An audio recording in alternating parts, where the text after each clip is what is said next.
Yeah, and the technical aspect of it was kind of what I always looked at.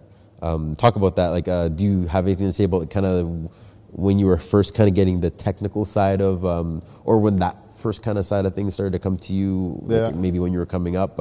And by technical, I mean like, for example, figuring out, okay, when I'm making, you know, say a design on my computer, knowing the difference between a vector and like a regular file, things like that, like the very technical pieces where like you only really know it when you've been kind of picking it up for a while. Yeah.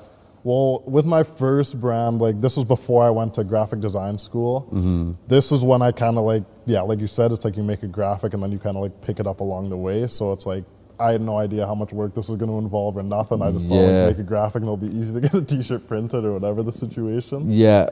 But yeah, it's a lot more work than that, whether it's like coming up with like the actual quantity that you want to do, how much it's going to be wholesale, how much you want to do retail, the measurement of the graphics, how you're going to figure out the size of the graphics on the pieces, coming up with the graphic as a whole, making sure you have your CMYKs and your Pantones and like make sure it's ready for print. And there's a lot of technicals that go into it that like, a lot of people don't see the behind the scenes of all of that. So when do you feel like you like started actually getting, did you just say that it wasn't until you actually started like creating your own brand, or did you at any point like go do research and like learn all that stuff before? And I did a bit of research, but it's like, it'll never be like cookie cutter information with this kind of stuff, honestly. It's like, you literally just have to jump into the fire and figure it out as you go, and that's when you'll kind of learn from your mistakes. And then, exactly. Because for me, like, I remember just way back in the day, like, you know, pre-teens, printing out, even just like trying to print out my own posters, for example, and you're seeing it blurry as hell on the print, and it's like, okay, why the hell isn't am I not seeing crispy edges? You're learning about DPI, you know? Things like that. It's like you don't know until you bump your head a few times. 100%. It's like trial and error, honestly. That's all graphic design is, I would say. But yeah, going to school for 2 years definitely, like, that's what helped me like push everything that I have right now as well. Yeah, that's dope. That's dope.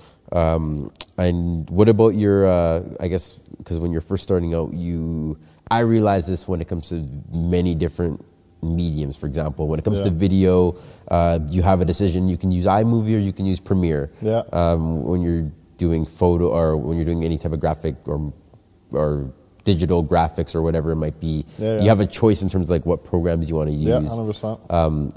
Which ones did you kind of start off with, and like which ones are you using now? Are like the same ones that you used back then, or?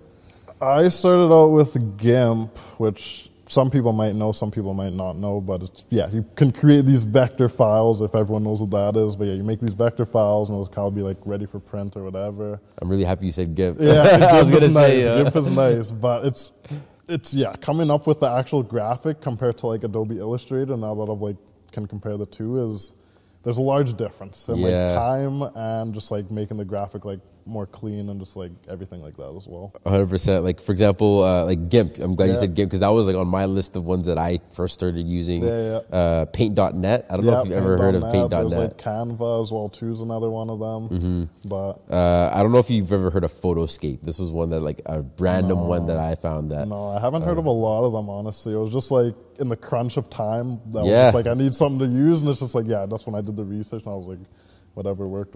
And the thing that exactly whatever worked. Like, I started realizing that like I learned how to do this on this program, and you could probably do the same thing on that program, but like my brain knows how to do it here, so I just start switching. It's like it's like learning it in the new space is going to be like the tough part, I would say.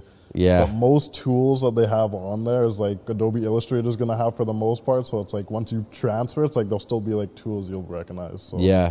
That's for me right now. I'm having to kind of break free of some of those like 100%. bad habits. Like you can do all that stuff in Photoshop. You don't need to do it in Photoscape and then Paint.net and then send it to Photoshop.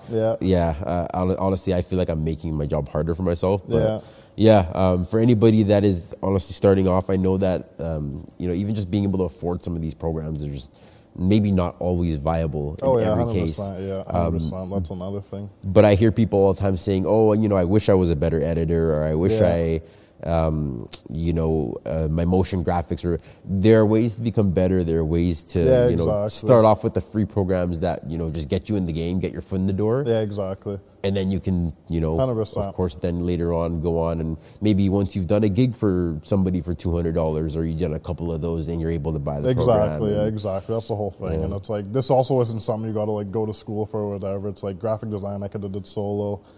Video editing, you can do solo, but it's just a fact of, I guess, yeah, getting that piece of paper and just like, it was kind of like a head start for me, honestly. Because if I was to do it solo, I would not have everything that I have right now. I wouldn't be working for Burb probably, and yeah, so it's like, it also creates opportunity. Yeah.